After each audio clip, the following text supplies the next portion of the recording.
Bonjour à tous les amis, j'espère que vous allez bien. Nous sommes le jeudi 21 juin 2018 et c'est parti pour la revue de presse.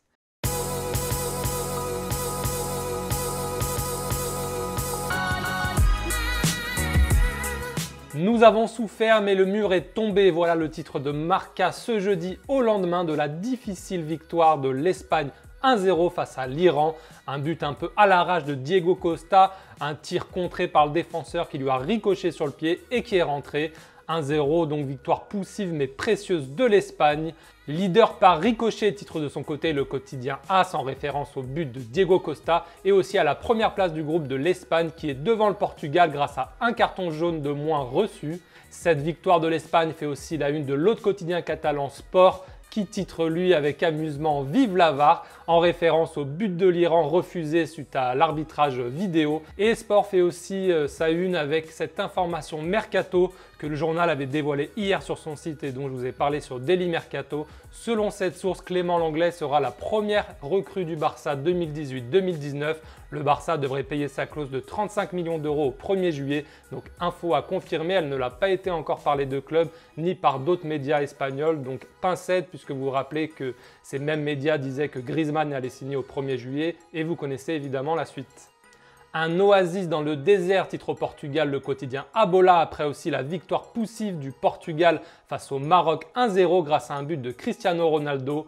Abola parle aussi Mercato et nous dit que Brahimi plaît à Wolverhampton, vous savez le club où Jorge Mendes a placé plein de joueurs et récemment Rui Patricio, le gardien du Sporting. Voilà le club anglais qui est promu en Première Ligue voudrait recruter l'ailier algérien de Porto et le quotidien portugais, comme son voisin record d'ailleurs, nous dit que ce transfert pourrait se faire autour de 30 millions d'euros.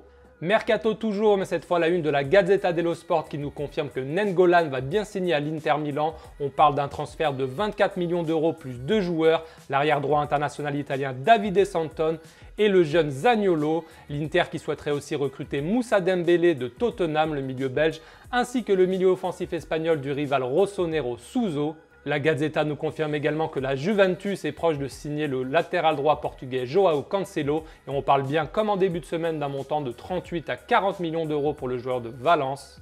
Mercato de la Juve toujours mais en une de Tuttosport où on apprend que Emre Can, le milieu allemand de Liverpool qui est en fin de contrat, va passer sa visite médicale ce jeudi à Turin. C'était une info qui avait déjà filtré il y a 2 jours et qui est confirmée. On n'a pas encore les photos mais ça ne devrait pas tarder à tomber. Et on termine enfin cette revue de presse par la une de l'équipe consacrée à l'équipe de France. Assez parlé, 5 jours après la victoire poussive face à l'Australie, les Bleus jouent leur deuxième match de la Coupe du Monde face au Pérou et devraient donc jouer en 4-2-3-1 comme cela avait filtré hier. Assez parlé, ça veut dire maintenant sortez-vous les doigts et donnez tout. Ça sera à suivre à partir de 17 h sur beIN Sport et TF1. Un peu plus tôt dans la journée, l'Australie et le Danemark vont s'affronter dans le même groupe que la France. Et enfin à 20 h, un gros match aussi, l'Argentine de Messi qui a fait match nul lors du premier match va défier la Croatie de Luka Modric qui avait gagné. Donc c'est un gros match et l'Argentine perd, ça pourrait déjà être très compliqué pour eux pour la suite. Donc belle soirée en perspective. Voilà, c'est tout pour aujourd'hui. Merci d'avoir suivi cette revue de presse. N'hésitez pas à lâcher un petit pouce bleu et aussi à vous abonner à la chaîne. Ça permettra à mes vidéos d'être mieux référencées. Je vous remercie de votre fidélité. Puis je vous dis à demain matin avec, je l'espère, une de l'équipe où on verra une célébration de l'équipe de France et une belle victoire face au Pérou. Ciao!